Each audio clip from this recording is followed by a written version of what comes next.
बच्चों, hope educational academy में आप सभी लोगों का बहुत बहुत स्वागत है। तो आज हम लोग क्लास 9 मैथ्स का चैप्टर निर्देशांक ज्यामिति पढ़ने वाले हैं।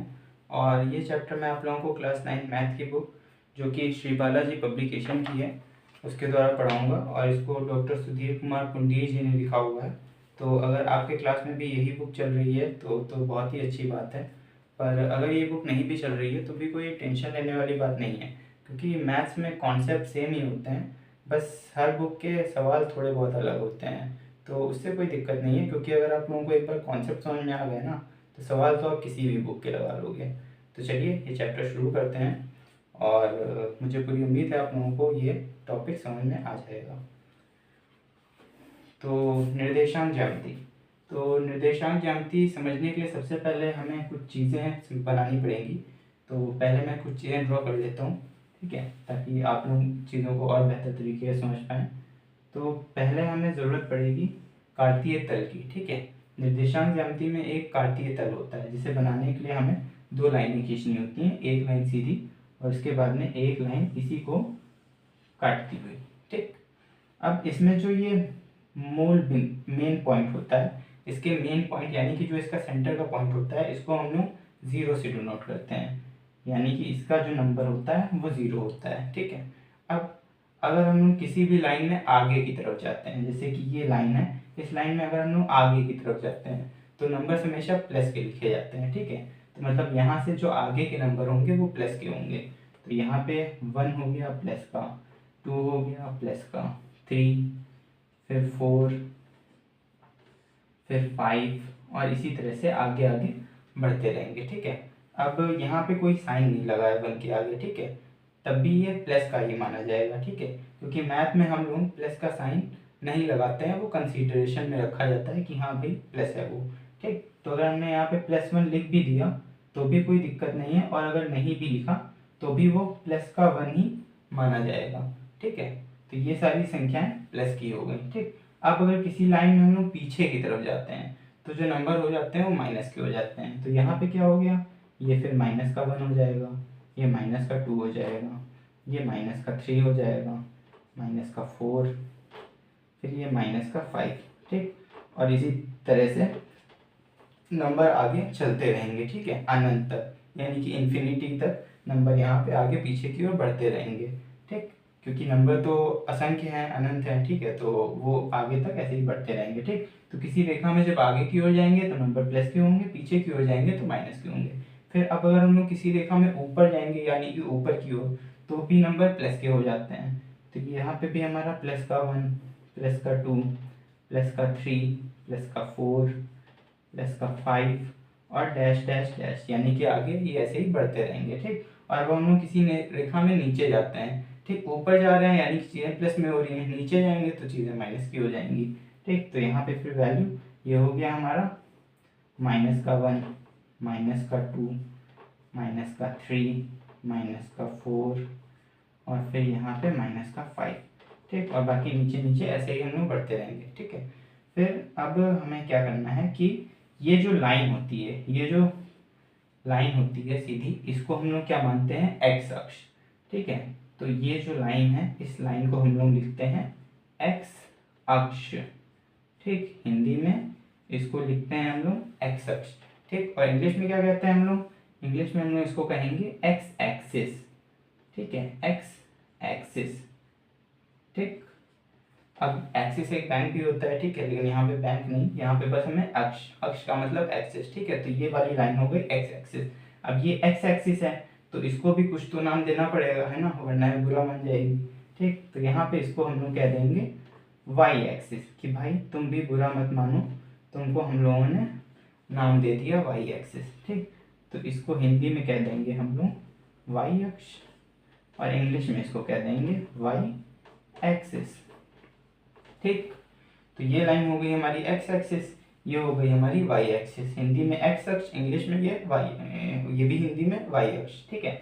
तो अगर हम किसी लाइन में आगे की तरफ जा रहे हैं तो वैल्यू प्लस की हो जाएंगी, पीछे जाएंगे तो वैल्यू माइनस की होंगी, फिर किसी लाइन में ऊपर की ओर जाएंगे तो वैल्यू प्लस होंगी, नीचे की ओर जाएंगे तो वैल्यू माइनस की होंगी, ठीक। और इस लाइन को हम लोग कहते हैं एक्स अक्ष, इंग्लिश में एक्स एक्सिस, इस लाइन को कहते हैं वाई अक्ष, वाई एक्सिस, ठीक। और इसको यहाँ पे हम लोग एक्स और इधर एक्स डैश से डिनोट करते हैं, और इसको यहाँ पे हम लोग वाई और नीचे यहाँ वाई डैश से डिनोट करते हैं, ठीक है। फिर अब यहाँ पे क्या है, यहाँ पे फिर हम लोग अक्ष मानते हैं, ये चतुर्थांश एक्चुअली होते हैं, ठीक है, सॉरी चतुर्थांश, ठीक। तो ये वाला हमारा होता है फर्स्ट, फिर ये सेकंड, फिर ये थर्ड, ये फोर्थ, ठीक। तो इसको यहाँ पे हम लोग फर्स्ट चतुर्थांश लिखते हैं, ठीक। तो हिंदी में ये वाला हो जाता है हमारा प्रथम चतुर्थांश, ठीक। ये हो गया हमारा प्रथम चतुर्थांश, ठीक। फिर ये प्रथम है तो ये हो जाएगा द्वितीय चतुर्थांश, इसको द्वितीय चतुर्थांश कहेंगे, ठीक। तो ये हो गया हमारा द्वितीय चतुर्थांश,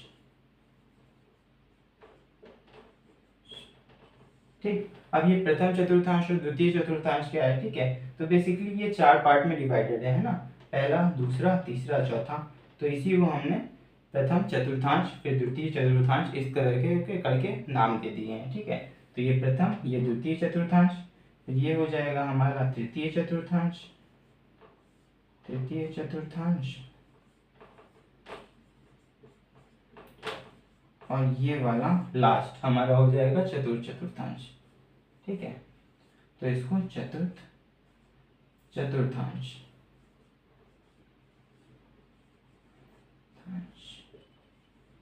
ठीक।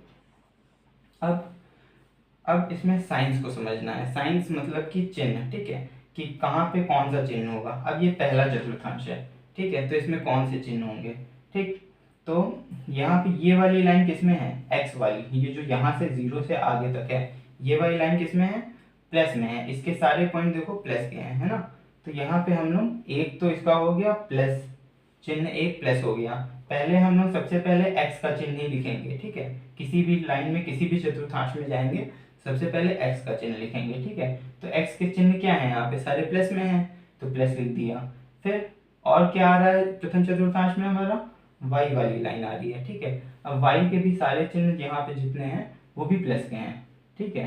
तो इस वाले पॉइंट में जो चिन्ह होंगे प्रथम चतुर्थांश के वो प्लस और प्लस होंगे, यानी कि दोनों पॉजिटिव, ठीक है, क्योंकि एक्स वाली लाइन आ रही है इसके भी सारे चिन्ह पॉजिटिव हैं, और वाई वाली लाइन में जितने नंबर हैं वो भी पॉजिटिव हैं, तो ये प्लस और प्लस हो गया, ठीक। तो यानी कि प्रथम चतुर्थांश के अगर कभी भी हमसे चिन्ह पूछे या प्रथम चतुर्थांश में जो नंबर होंगे उनके क्या चिन्ह होंगे, तो प्लस प्लस, यानी कि दोनों ही पॉजिटिव होंगे, ठीक। अब द्वितीय चतुर्थांश में आते हैं, ठीक है। पहले हम लोग लिखते हैं एक्स वाली लाइन का, है ना। तो एक्स वाली लाइन देखेंगे तो एक्स वाली लाइन के चिन्ह क्या है, सारे माइनस हैं। तो यहाँ पे चिन्ह क्या हो गया, पहला माइनस, कॉमा, दूसरा वाई वाली लाइन है ना, वाई वाली लाइन के देखेंगे सारे चिन्ह पॉजिटिव हैं, है ना, ऊपर की ओर है, ऊपर पॉजिटिव, ठीक। तो इसके हो गए पॉजिटिव, यानी कि द्वितीय चतुर्थांश के अगर हमसे कभी चिन्ह पूछे जाएंगे तो निगेटिव और पॉजिटिव, माइनस प्लस, ठीक। फिर अब तृतीय चतुर्थांश में आ गए। तृतीय चतुर्थांश में एक्स वाली लाइन, क्योंकि पहले एक्स देखते हैं, तो एक्स वाली लाइन के देखो सारे चिन्ह, लाइन से सारे चिन्ह माइनस में है, ठीक। तो यहाँ पे हो गया ये माइनस, फिर कॉमा। अब वाई वाली लाइन कौन सी है, यही है ना, ये वाली वाई लाइन, है ना। तो वाई लाइन के जितने भी चिन्ह हो गए वो सारे क्या है, प्लस, सॉरी ये देखिए माइनस में है, ठीक है, वाई के सारे चिन्ह माइनस में है। तो ये क्या हो गया, माइनस माइनस, यानी कि तृतीय चतुर्थांश में जो चिन्ह होंगे वो दोनों ही निगेटिव होंगे, माइनस होंगे, ठीक। अब चौथे में आ जाते हैं। चौथे में एक्स वाली लाइन, ये लाइन 0 से लेते हैं, ठीक है। तो यहाँ से एक्स वाली लाइन के जितने भी चिन्ह हैं वो क्या है, पॉजिटिव हैं, तो पॉजिटिव हो गया। फिर वाई पे आए, 0 से लिए, यहाँ पे वाई के सारे चिन्ह क्या हो गए, निगेटिव हो गए, देखिए निगेटिव, तो निगेटिव, ठीक। तो प्रथम चतुर्थांश के जो चिन्ह होंगे वो सारे पॉजिटिव होंगे, क्योंकि यहाँ पे एक्स वाली लाइन भी पॉजिटिव है, वाई वाली लाइन भी पॉजिटिव है, ठीक। फिर द्वितीय चतुर्थांश में आए तो एक्स वाली लाइन पहले देखते हैं, तो एक्स वाली लाइन थी निगेटिव और वाई वाली लाइन थी हमारी पॉजिटिव, ठीक। तो निगेटिव और पॉजिटिव चिन्ह हो गए। और तृतीय चतुर्थांश के चिन्ह एक्स में भी निगेटिव थे और वाई में भी निगेटिव थे, दोनों निगेटिव, ठीक। तो निगेटिव निगेटिव, तो तृतीय चतुर्थांश के जो दोनों चिन्ह होंगे वो निगेटिव होंगे, ठीक। और चतुर्थ चतुर्थांश में क्या था कि एक्स के चिन्ह पॉजिटिव थे और वाई के चिन्ह निगेटिव है, तो पॉजिटिव और निगेटिव हो गया, ठीक। इतना समझ में आया। और अगर कोई भी चीज़ डाउटफुल हो या ना समझ में आ रही हो तो प्लीज़ कमेंट कर दीजिएगा, तो मैं उसको और क्लैरिफाई कर दूंगा नेक्स्ट वीडियो में। या वहीं पे अगर हो सकेगा तो आप लोगों को समझा दूंगा। ठीक, तो ये था, इसको इस पूरे डायग्राम को इसको हम लोग कहते हैं कार्तीय तल। ठीक है, अब इसमें ये हमारा प्रथम चतुर्थांश हो गया, ये द्वितीय, ये तृतीय चतुर्थांश, ये चौथा चतुर्थांश। ठीक, इस वाली लाइन को एक्स एक्सिस कहेंगे, इस पूरी लाइन को वाई एक्सिस कहेंगे। ठीक, अब इसमें एक चीज और होती है, ठीक है, जैसे कि एक्स, अब एक्स वाली, एक्स को क्या कहते हैं हम लोग, एक्स को कहते हैं हम लोग, एक तो एक्स एक्सिस हो गया, ये पूरी लाइन एक्स एक्सिस हो गई। ठीक है, और एक्स वाली लाइन पे जो भी बिंदु होंगे, जैसे कि 2 है, 3 है, 4 है, ठीक है, तो इनको क्या कहेंगे हम लोग, एक्स को कैसे डिनोट करते हैं, एक्स को हम लोग भुज भी कहते हैं। ठीक, भुज, भुज मतलब एक्स के पे, एक्स वाली लाइन पे जो पॉइंट होंगे, ठीक है, अगर हमें किसी पॉइंट को बताना है, ठीक है, मान लीजिए एक्स पे हमें तीसरे पॉइंट को बताना है, ठीक है, तो हम लोग कहेंगे कि एक्स का भुज जो है वो 3 है। ठीक, तो एक्स को भुज से भी डिनोट करते हैं। ठीक है, ये चीज ध्यान रखिएगा, क्योंकि अभी आगे के सवालों में इसका थोड़ा बहुत काम आएगा। ठीक, और वाई को क्या कहते हैं हम लोग, वाई को कहते हैं हम लोग कोटि। ठीक, कोटि। ठीक, अब एक्स अक्ष तो ये पूरी लाइन को कहते हैं, ठीक, वाई अक्ष इसको कहते हैं। ठीक, अब एक्स को जो भुज कहते हैं, जब हमें किसी नंबर को डिनोट करना होगा एक्स वाली लाइन में, मान लिया ऐसे 3 कह रहा है, ठीक है, तो हम लोग कहेंगे कि एक्स का भुज 3 है। ठीक, तो उस केस में हमें भुज और कोटि की जरूरत पड़ती है। ठीक, तो इतना समझ में आया। ठीक है, अब हम लोग यहाँ से सवालों पे चलते हैं, ठीक है, जो हमारी ऑफिशियल किताब में है। ठीक,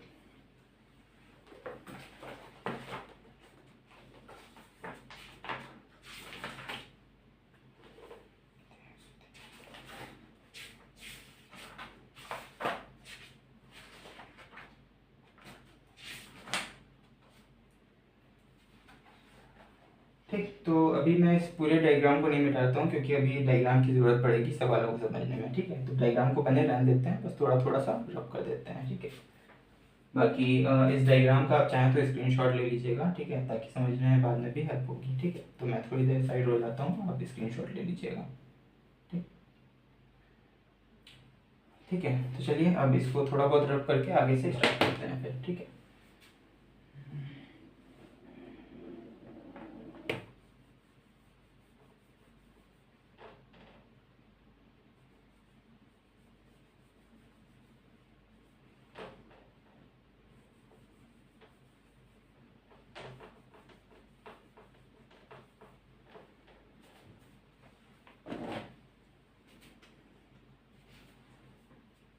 ठीक, ये वाला फर्स्ट था, है ना, तो इसको यहाँ पे ऐसे शॉर्ट में फर्स्ट डाल देते हैं। ठीक है, ये सेकंड था, इसको सेकंड डाल दे रहे हैं। ठीक है, ये थर्ड वाला चतुर्थांश था, इसको हमने थर्ड डाल दिया। ठीक, ये फोर्थ था, इसको भैया साइड में चुपचाप फोर्थ लिख दिया। ठीक है, अब एक्सरसाइज 4.1, ठीक है, जो इस किताब में है। ठीक है, तो 4.1 को हम लोग अब सॉल्व करने जा रहे हैं। ठीक, तो 4.1 में पहला क्वेश्चन है कि किसी बिंदु अति लघु उत्तरीय प्रश्न का पहला प्रश्न, ठीक है, तो है कि किसी बिंदु का भुज किस चतुर्थांश में ऋणात्मक होगा। अब किसी बिंदु का भुज, ठीक, भुज किसको कहते थे, एक्स अक्ष को, है ना, भुज एक्स अक्ष को कहते थे, और किसी बिंदु का भुज किस चतुर्थांश में ऋणात्मक होगा, मतलब कि कौन से चतुर्थांश में, तो पहला चतुर्थांश, दूसरा चतुर्थांश, तीसरा चतुर्थांश और चौथा चतुर्थांश। ठीक, तो भुज किन चतुर्थांशों में ऋणात्मक होगा। ठीक, अब ये भुज एक्स वाली लाइन ही तो है।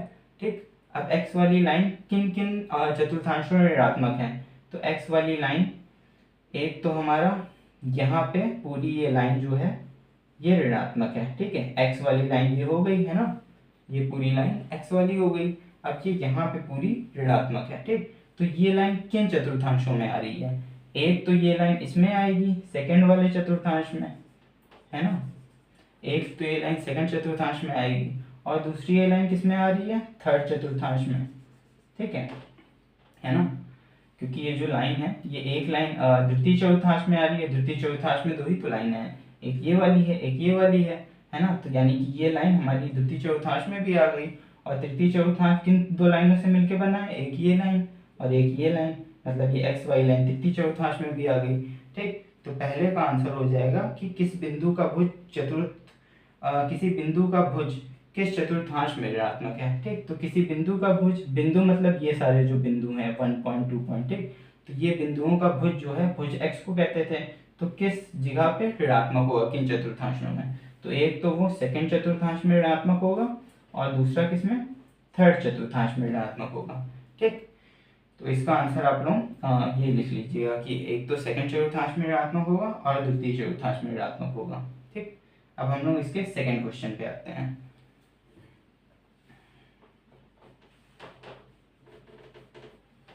ठीक है, अब इसका जो सेकंड क्वेश्चन है वो है कि बिंदु 0, -9 किस अक्ष पर स्थित है? बिंदु 0, -9। ठीक, अब बिंदु 0, -9। ठीक, बिंदु ये होता है।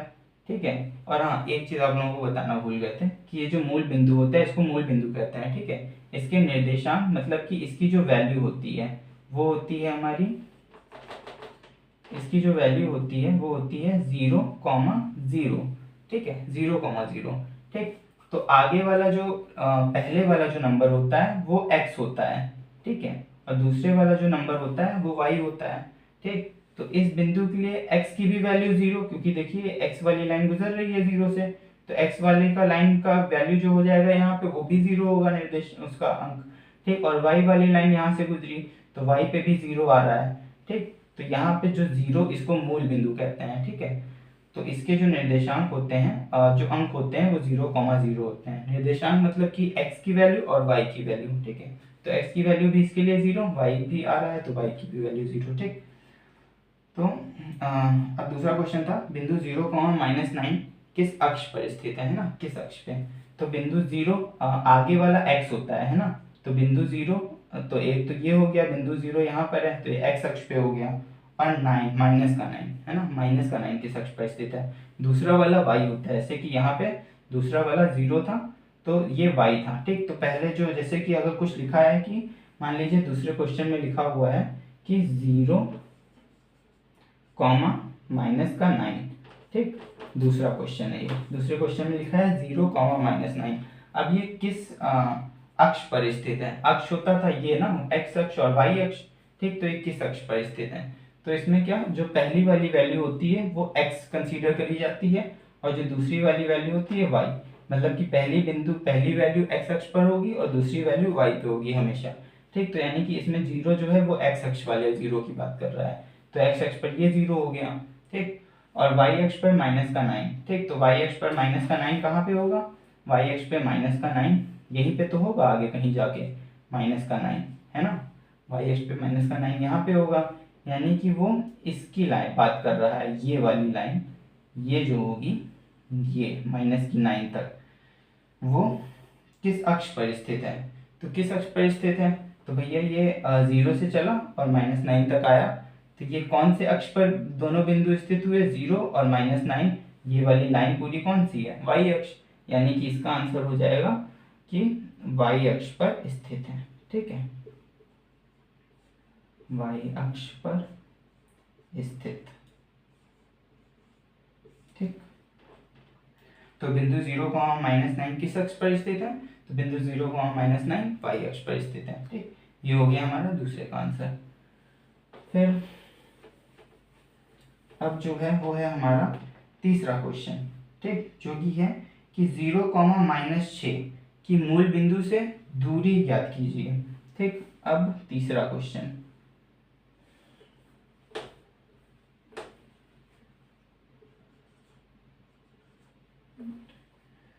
यहाँ लिख देते हैं। ठीक है, एक मिनट,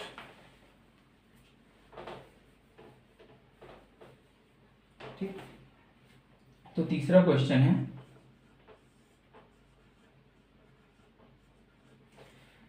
बिंदु 0, -6 की मूल बिंदु से दूरी ज्ञात कीजिए। ठीक है, तो एक तो हो गया 0, एक हो गया -6, ये दो बिंदु हैं। ठीक, अब दो बिंदु दिए गए हैं तो इसमें आगे वाला क्या हो जाएगा? x अक्ष।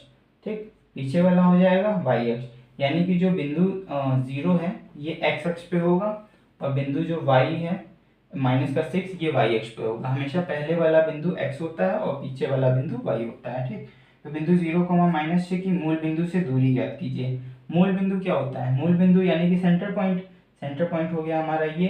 ठीक, और x एक्सिस पर 0, तो यानी कि ये एक तो 0x ये वाला हो गया, और y की वैल्यू क्या है इस बार? -6।